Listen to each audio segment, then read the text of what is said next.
아멘. 우리 좌우에 계신 분 가장 환한 얼굴로 바라보시면서 얼굴만 봐도 힘이 됩니다. 이렇게 한번 인사 나누실까요?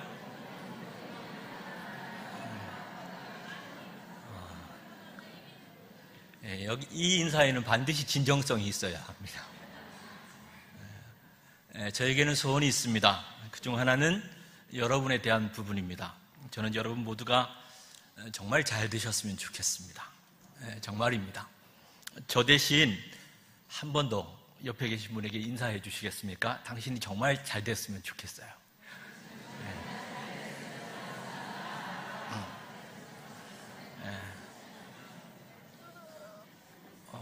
여러분 모두가 다 잘 되시기를 축복합니다.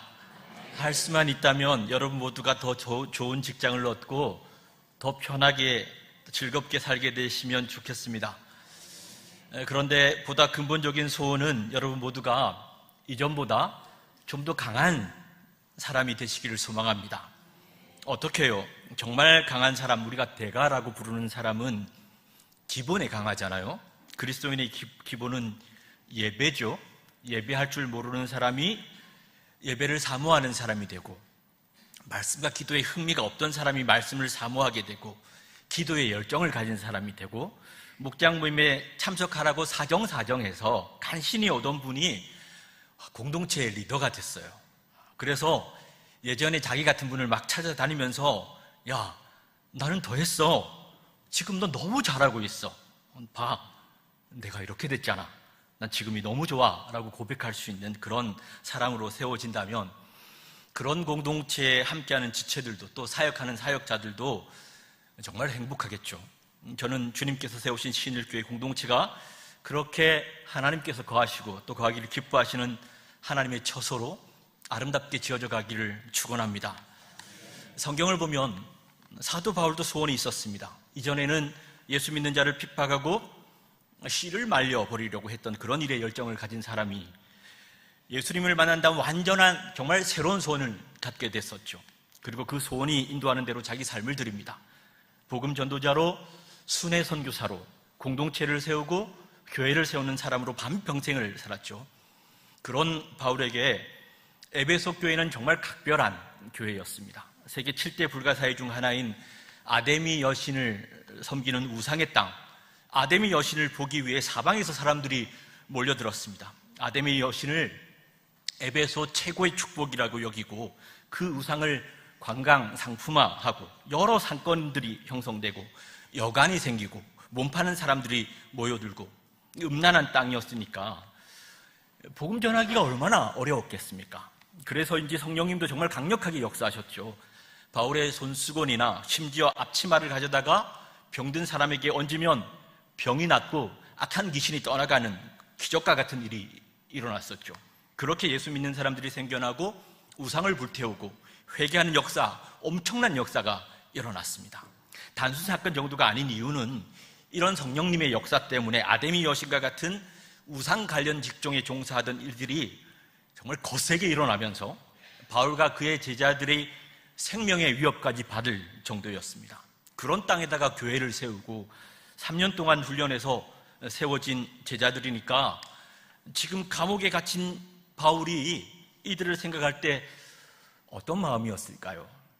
생각만 해도 그립고 보고 싶고 또 한편으로는 감사한 마음이었겠죠. 이들을 향한 바울의 소원은 하나였습니다. 영적으로 강한 자가 되는 것입니다. 세상이 가만두지 않으니까 어떻게든 자꾸만 미혹하고 넘어뜨리려고 하니까 아직도 내 사랑하는 이들이 그런 땅 에베소에 살고 있으니까 바울의 간절한 소원은 이들이 영적으로 강해지는 것이었습니다.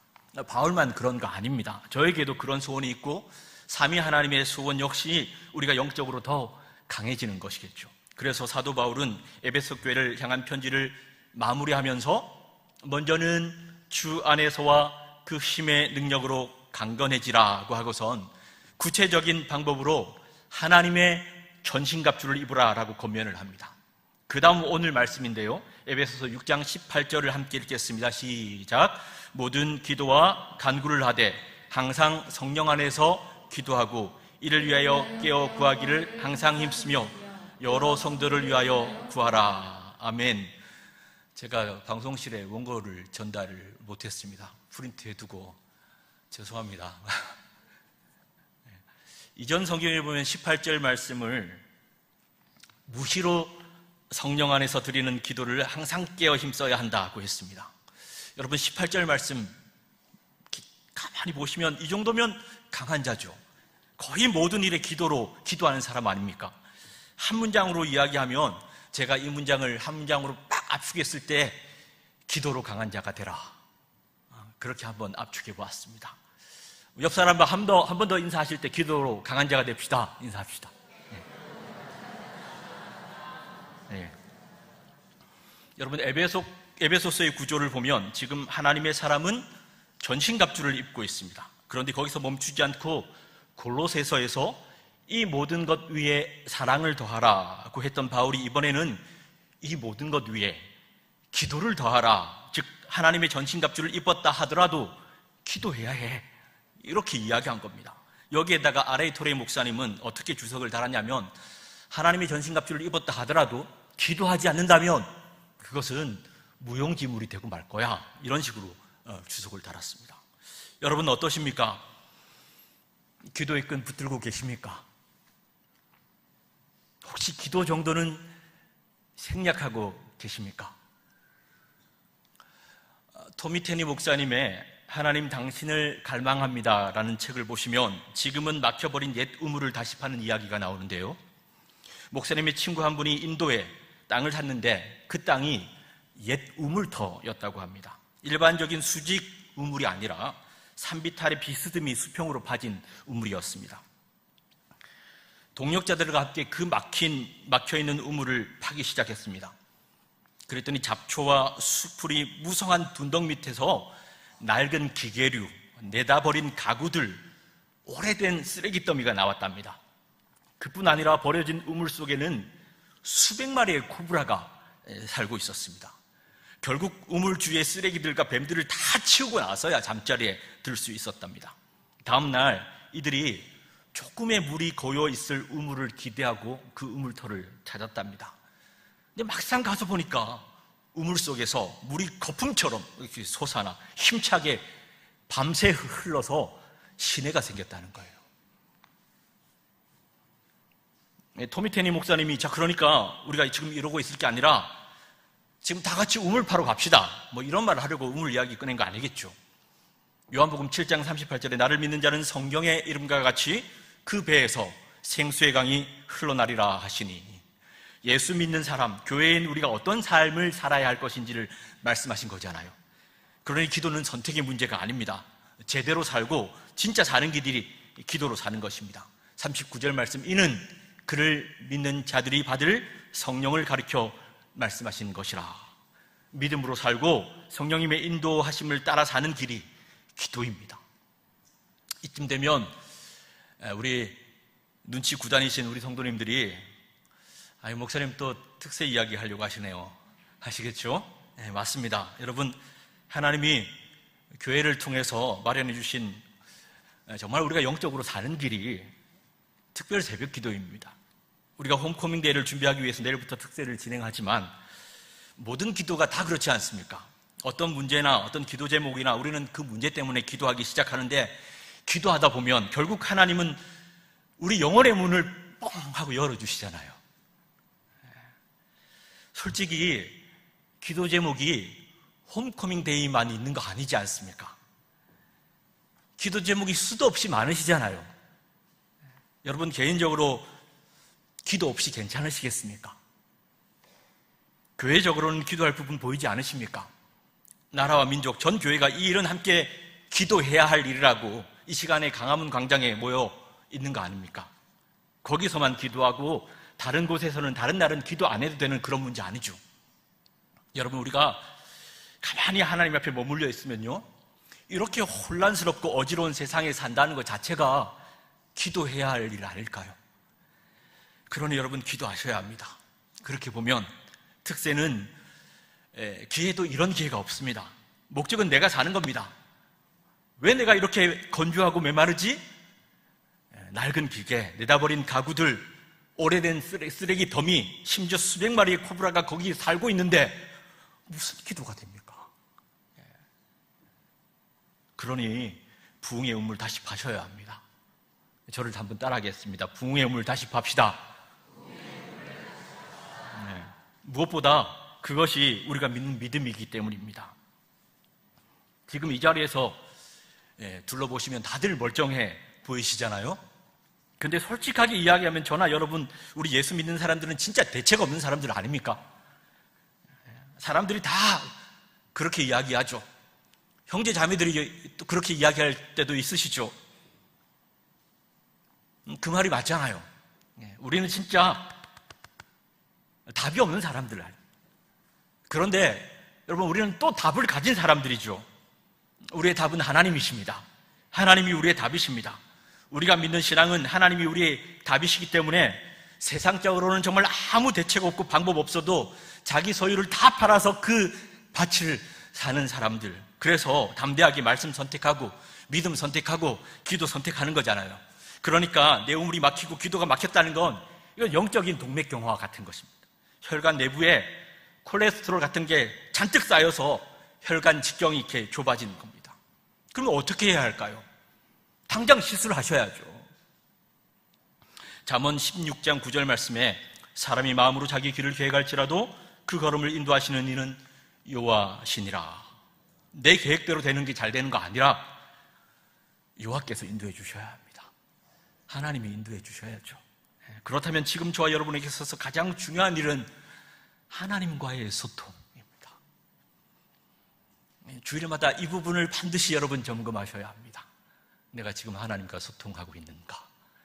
하늘로 향하는 영적인 문이 열려 있는가?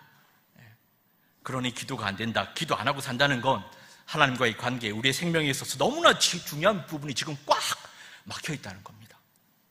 다시 말씀드립니다. 기도는 선택이 아니라 필수입니다. 성도에게 있어서 하나님과의 소통은 필수이기 때문입니다.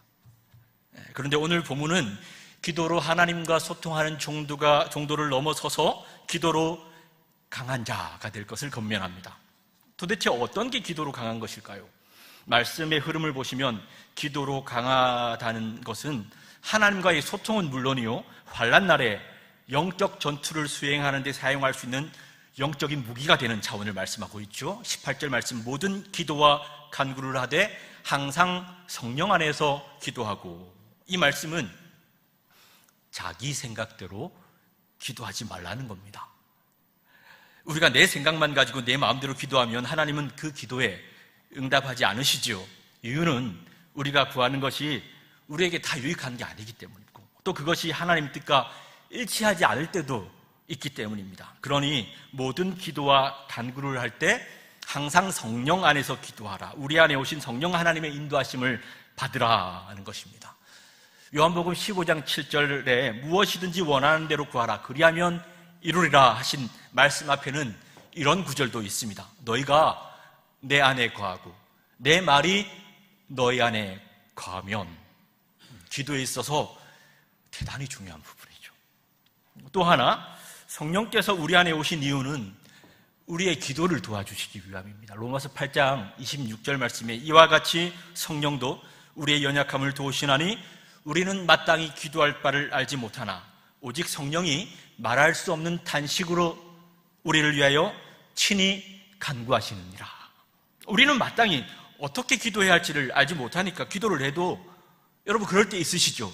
기도하긴 기도하는데 내가 지금 세상의 영, 물질의 영에 완전히 사로잡혀서 기도할 때도 있잖아요. 생각보다 종종 여러분 우리가 그럴 때가 있죠. 그런데 그런 우리를 위해 말할 수 없는 탄식으로 친히 간구하시는 성령님, 성령께서 우리의 연약함을 도우시죠. 그래서 기도하다 보면 전혀 생각지 않은 기도를 하게 돼요. 기도의 깊은 데까지 인도해 주시죠. 여러분, 이번 특세를 통해 성령님의 이런 도우심을 여러분 모두가 누리게 되시기를 축원합니다. 성령 안에서 드리는 기도가 어떤 것인지 그 예가 오늘 본문에도 나오는데요, 19절 말씀입니다. 함께 읽겠습니다. 시작. 또 나를 위하여 구할 것은 내게 말씀을 주사 나로 입을 열어 복음의 비밀을 담대히 알리게 하옵소서 할 것이니. 사도 바울이 지금 무슨 말을 한 걸까요? 자기 기도 제목을 나눈 거죠. 한마디로 이렇게는 기도하지 말라는 겁니다. 하나님, 사도 바울이 감옥에서 빨리 풀려나게 해주세요. 바울이 그동안 수고도 많았고 고생도 많았으니 감옥에서라도 좀 푹 쉬고 회복되게 해주세요. 이렇게 기도하지 말라는 거예요.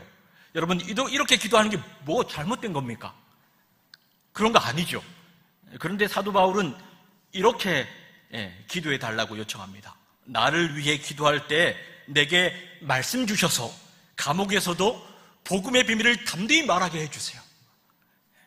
거기서도 복음의 비밀을 말하게 해달라고 기도 부탁을 한 겁니다. 그 이유가 뭡니까? 20절 말씀을 보면 이 일을 위하여 내가 새 사슬에 매인 사신이 된 것은 나로 이 일에 당연히 할 말을 담대히 하게 하려 하심이라. 이 일을 위하여 자신이 새 사슬에 매었다고 본인이 그렇게 고백하는 겁니다.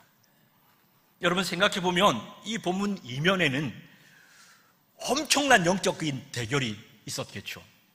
원수 마귀는 바울을 통해 이루기 원하시는 하나님의 계획을 무력화시키려고 도발하는 반면에 바울의 기도는 이런 마귀의 음모에 맞서서 기도하기를 자기 뜻 말고 주님의 뜻이, 하늘의 뜻이 이루어지기를 기도한 겁니다. 예수님도 그렇게 기도하셨죠. 그러나 나의 원대로 마옵시고 아버지의 원대로 하옵소서. 여러분, 사도 바울이 지금 왜 감옥에 갇혀 있죠? 하나님은 어떤 이유에서 바울을 감옥에 갇히게 하셨을까요? 당시 세계의 중심은 로마입니다. 로마를 장악하고 있는 마귀의 권세를 깨뜨릴 수 있는 유일한 방법은 복음으로 로마를 점령하는 것이죠. 그러면 로마를 통해 전 세계에 복음이 전해질 수 있기 때문입니다. 사도 바울을 정치범으로 가이사의 재판을 받게 해서 이렇게 사람이 오고 갈 수 있는 셋집 같은 감방에 두신 이유는 나중에 로마의 핵심 권력층에게 복음을 전하게 하기 위함이었습니다. 그런데 사도 바울을 불쌍하니까, 너무 억울하니까 어서 감옥에서 풀려나게 해주세요. 이렇게 기도하면 되겠냐는 말입니다. 여러분, 사람의 생각과 성령님의 생각은 다른 정도가 아닙니다. 똑같은 기도를 해도 성령 안에서 기도하는 것은 강력한 무기가 될 수 있습니다. 그러니 성령 안에서 기도하라는 거예요. 반대로 사람의 생각은 하나님의 일을 완전히 망쳐버릴 수도 있습니다. 마태복음 16장에 보면 예수님께서 제자들에게 십자가를 지실 것과 고난을 받아 죽임 당할 것을 말씀하실 때 베드로가 얼마나 반대하고 막았었습니까? 마태복음 16장 22절 말씀에 예수를 붙들고 항변하여 이르되 주여 그리 마옵소서, 이 일이 결코 주께 미치지 아니하리이다. 아니, 예수님의 수제자 베드로의 입장에서 보면 뭐가 잘못된 거죠? 당연히 그렇게 해야 되는 거 아닙니까? 만약에 어느 날 갑자기 제가 하나님의 소명을 받았다고 저 위험한 러시아, 우크라이나 접경 지역이나 이스라엘 같은데 제가 여러분에게 저 이제 거기에 선교하러 갈 거예요 라고 이야기하면 여러분이 저에게 와, 목사님 정말 잘 결정하셨어요. 저 목사님 처음부터 달라 보였어요. 그럴 줄 알았다니까요. 진짜 존경합니다. 막 이렇게 이야기를 한다면 그때 제 기분이 어떻겠습니까? 겉으로는 웃겠지만 마음도 좋을까요? 베드로가 지금 예수님의 마음에 너무 적절한 말을 한 겁니다. 딱 맞는 말을 한 거죠. 그런데 예수님은 베드로를 책망하십니다.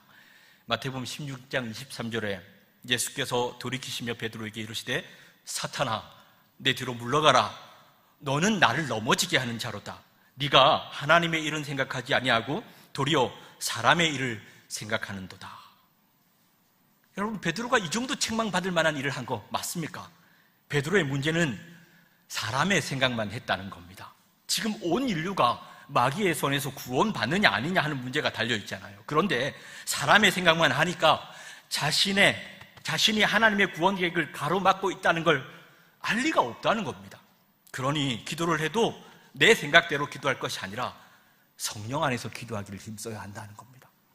그러나 많은 경우 이렇게 성령 안에서 드리는 기도의 시간을 갖기가 참 어려우시죠. 이유는 염려와 근심과 조바심 때문입니다.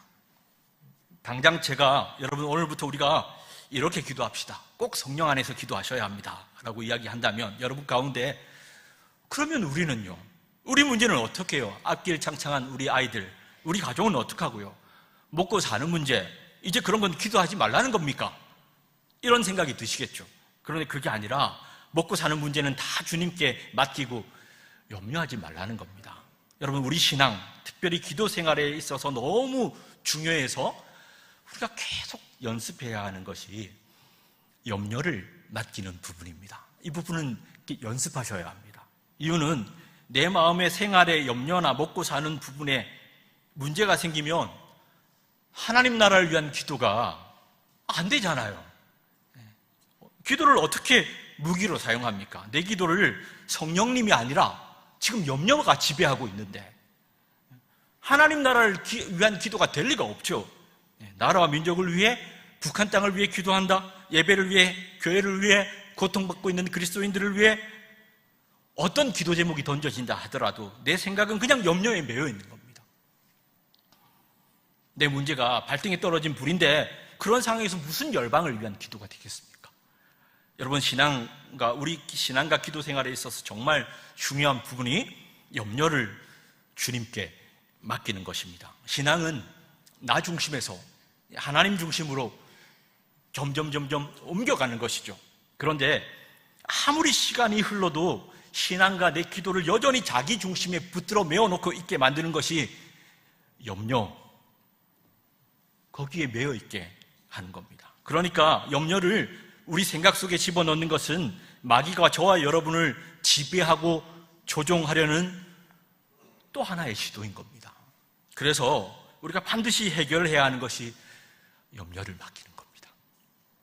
여러분, 염려를 맡기는 부분 같이 한번 연습해 보십시다. 기도 생활에 있어서 우리가 믿어야 할 것은 무엇인가? 첫째는 하나님의 뜻대로 기도하면 응답하시고 역사하신다. 둘째는 염려를 맡기는 것입니다. 베드로전서 5장 7절 말씀에 너희 염려를 다 주께 맡기라. 이는 그가 너희를 돌보심이라. 주님께서 돌보아 주실 것입니다. 지금까지 그렇게 하셨잖아요. 우리 신앙 안에서 염려를 맡기는 것은 나는 죽고 내가 예수 생명으로 사는 길입니다. 내가 안 죽은 상태에서 기도만 열심을 내다 보니까 기도를 해도 내 기도만 나오고, 기도하면서도 하나님의 뜻에는 전혀 관심이 없고, 기도 시간 전체를 염려가 지배하고 있고, 기도하고 나서도 한숨만 나오는 겁니다. 마태복음 6장 33절에 그런즉 너희는 먼저 그의 나라와 그의 의를 구하라. 그리하면 이 모든 것을 너희에게 더하시리라. 이 말씀은 먼저 그의 나라, 하나님 나라와 그의 의를 이루어지기를 기도하면 그 안에 나를 위한 기도, 먹고 사는 문제를 위한 내 기도는 그 안에 들어있다는 거예요. 주님의 나라와 그의 의를 위한 기도를 제대로 하려면 우선은 먹고 사는 일에 대한 염려가 없어야 하는데 그건 하늘 아버지가 다 아신다는 겁니다. 그래서 마태복음 6장에서 그의 나라와 그의 의를 위해 기도하라고 하시기 전에 하신 말씀이 그 앞단락에 보시면 염려하지 마. 너희들 염려하지 마. 그건 염려하지 않아도 돼. 이 말씀을 하신 겁니다.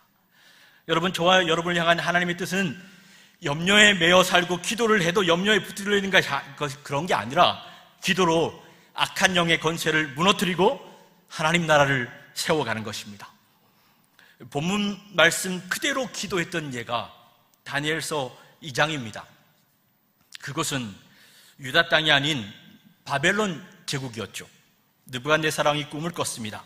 정말 강력하면서도 난해한 꿈을 꾸고는 밤잠을 이루지 못합니다. 몹시 불안하고 두려웠는지 왕이 늘 자문을 구하던 왕궁 술사들을 불러 내가 어떤 꿈을 꾸었고 무슨 뜻인지를 해몽해달라고 했지만 아무도 답을 해주지 못했어요. 그러자 왕의 불호령이 떨어졌죠. 바벨론의 모든 지혜자들이 지금 다 죽게 생겼습니다. 다니엘과 세 친구도 죽게 되었어요. 마침 근위대장 아리옥이 지혜자를 촬영하러 가다가 거기에서 다니엘을 만납니다. 이게 대체 무슨 일입니까? 아리옥이 한참 나이 어린 다니엘에게 무슨 이유인지 당시 상황을 설명해 주었죠. 그러자 다니엘이 자신을 왕에게 데려다 주면 왕의 꿈을 해석해 보겠다고 한 것입니다. 다니엘이 대답을 알고 있었기 때문일까요? 아니요. 다니엘도 몰랐습니다. 그래서인지 사드락과 메삭과 아벳느고를 찾아가서 자신을 위해서 기도해 달라고 하죠.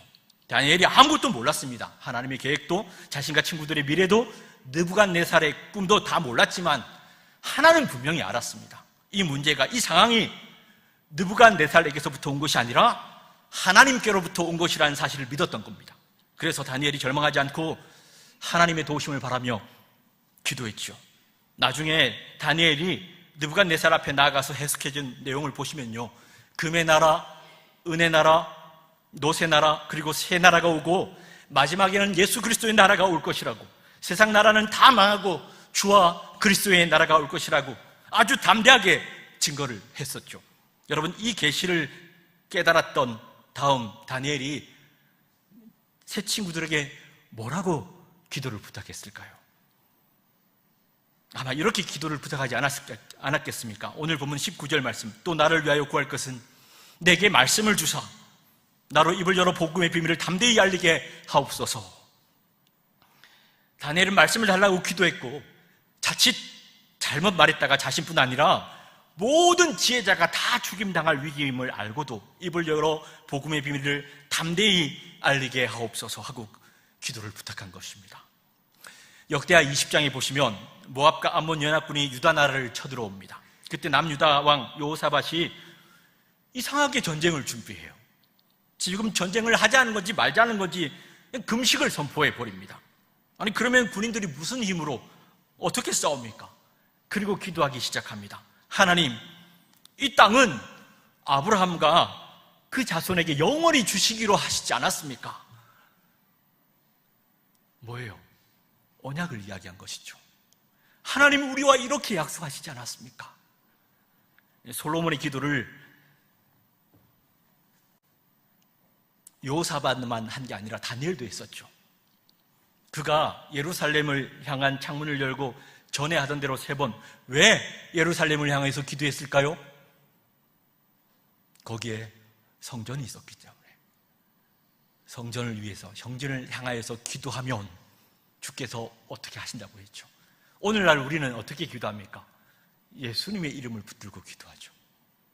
역대하 20장 9절과 12절 말씀에 만일 재앙이나 난리나 견책이나 전염병이나 기근이 우리에게 임하면 주의 이름이 이 성전에 있으니 우리가 이 성전 앞과 주 앞에 서서 이 환난 가운데 주께 부르짖은즉 들으시고 구원하시리라 하였나이다. 12절 말씀에 우리 하나님이여 그들을 징벌하지 아니하시나이까? 우리를 치러 오는 이 큰 무리를 우리가 대적할 능력이 없고 어떻게 할 줄도 알지 못하옵고 오직 주만 바라보나이다.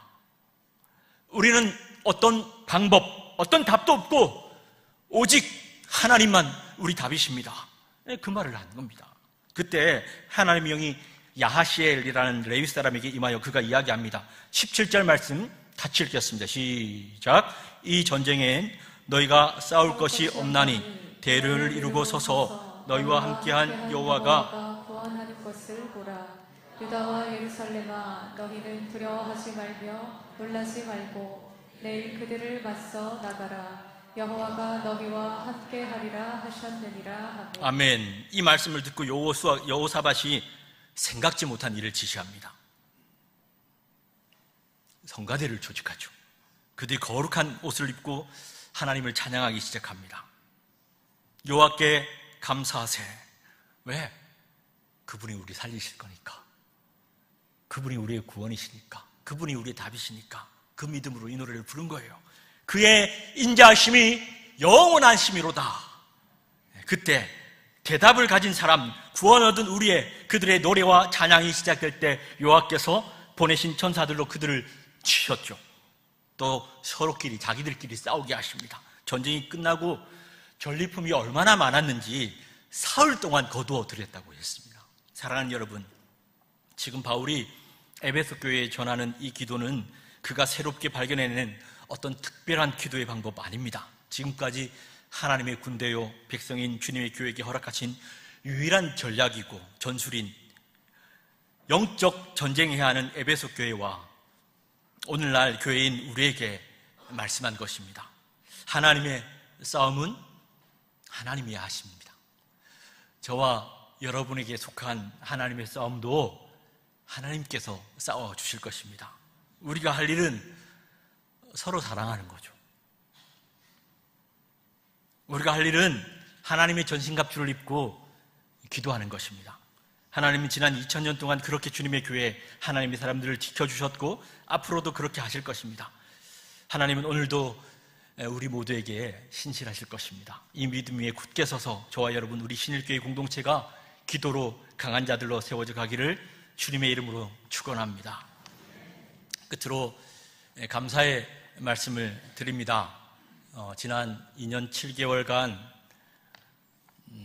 여러분과 함께 있을 수 있어서, 사역할 수 있어서 참 즐겁고 행복했습니다. 정말 감사드립니다. 이렇게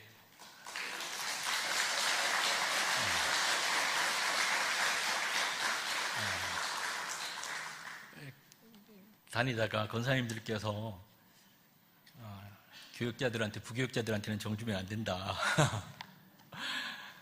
그 말씀해 주시면서 그 말씀으로 또 정을 주시는 우리 권사님, 집사님들께 너무너무 감사드리고요. 저희 부교육자들은 그런 여러분의 정을 먹고 하나님께서 먹이시지만 그거 없으면 많이 섭섭할 것 같아요. 그래서 다른 교육자들에게도 계속해서 넘치는 사랑, 정을 많이 흘려 보내주시기를 부탁드립니다. 제가 6년 3개월 개척한 교회를 이양하고 울산을 떠나올 때 제 안에 3가지 기도 제목이 있었습니다. 첫째는 개척한 교회를 섬기느라 여러모로 참 많이 수고한 아내가 영적으로 힘을 얻으면 좋겠다.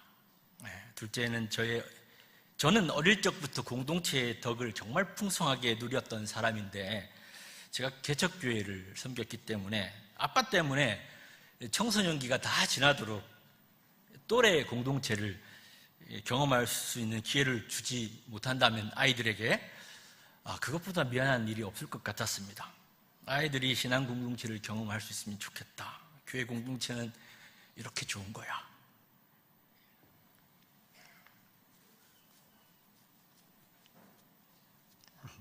그걸 보여주고 싶은 마음이 있었습니다.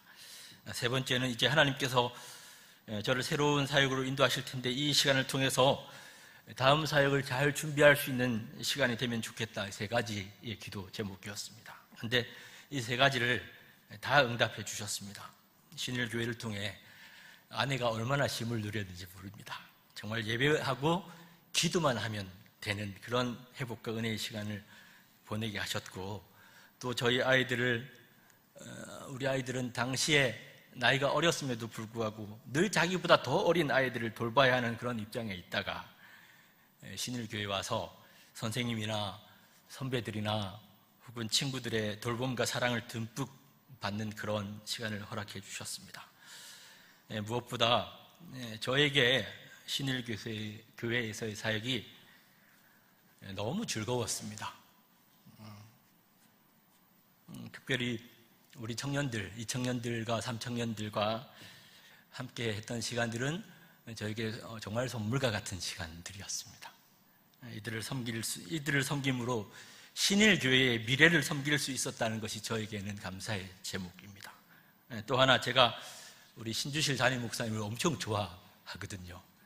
우리가 예전에 우리가 같이 사역할 수 있을까 상상만 하던 일이 일어난 겁니다. 신 목사님과 함께 사역을 감당할 수 있는 특별한 은혜를 허락해 주셨습니다. 이 시간을 통해 귀한 사역의 기회를 주신 신주실 담임 목사님과 당의 우리 장로님들께, 그리고 모든 성도님들께 진심으로 감사의 말씀을 드립니다. 감사합니다.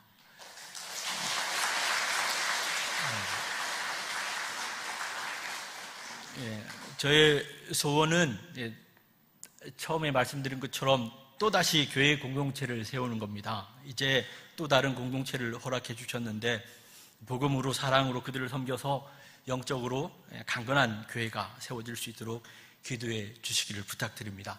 마지막으로 오늘 말씀 붙들고 한번 기도하고 오늘 이 시간을 마무리하면 좋겠습니다. 3가지 기도 제목입니다. 하나님, 기도로 강한 우리 신일교회 되게 하여 주시옵소서. 영적인 기회를 주시면 그 영적인 기회를 볼 수 있는 눈을 주시고 그 귀에 반드시 붙들고야만 교회, 특별히 새벽 기도회를 통해서 우리 모두 안에 영적인 우물물이 솟아나게 하여 주시옵소서. 홈커밍데이 당일 담임 목사님을 통해 복음의 말씀, 복음의 비밀이 담대히 증거되게 하여 주시옵소서. 우리 주여 한번 부르짖고 기도하며 주님 앞에 나가시겠습니다.